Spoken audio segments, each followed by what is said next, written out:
In between the blue water of the Atlantic Ocean and the luscious golden dunes of the Namibian coast are the grounds of a former German concentration camp. It was here at the start of the 20th century where the Ovaherero and Nama people were subjected to sexual violence, forced labor, and gruesome medical experiences. Many died of disease and exhaustion. Uahimisa Kaapehi says his heart is heavy standing on the remains of his ancestors. He is an ethnic Ovaherero descendant who is also a town councillor in the city of Swakopmund, where many of the atrocities took place. Mr. Kaapehi explains what happened generations ago still has a profound impact on his livelihood. Our wealth was taken, the farms, the cattle, everything. I was not supposed to suffer this as I'm talking, he says. And we, as the Ovaherero and Nama, are not supposed to be suffering. Historians have called what happened between 1904 and 1908, in what is now Namibia, the first genocide of the 20th century. It is when German colonial forces displaced and killed thousands of Ovaherero and Nama people after an uprising against the colonial rulers. It is estimated that 60,000 Ovaherero, more than 80% of the ethnic group's total population in the region, and 10,000 Nama, 50% of its population, were killed in this period. In May, the German government for the first time formally recognized the colonial-era atrocities. It acknowledged the massacres as a genocide, pledging to pay a gesture to recognize the immense suffering inflicted. But Germany did not label the gesture as reparations.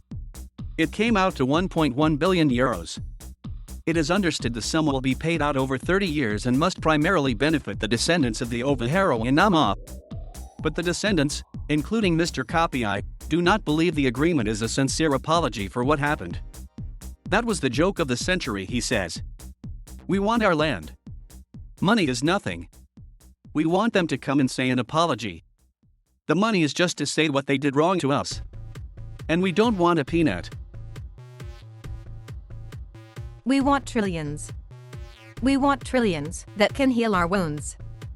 Mr. Kaapehi says his ethnic group lost a century of traditions, culture, and livelihoods, and it is impossible to put a price on that. The land and natural resources that were taken cemented his family into generational poverty.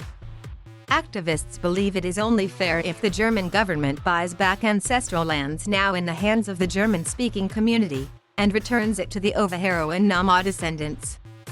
Yet the extent of the reparations has a bearing beyond Germany and Namibia, and could set a precedent for other countries with colonial pasts.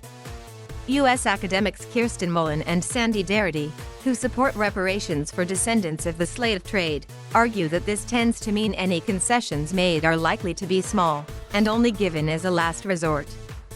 In their book From Here to Equality, they reference U.S. human rights activist Malcolm X, who famously said, "You don't stick a knife in a man's back 9 inches and then pull it out 6 inches and say you're making progress." In the case of Germany and Namibia, Ms. Mullen and Mr. Darity agree that developmental aid does not necessarily count as healing the knife wound, it's only the first step.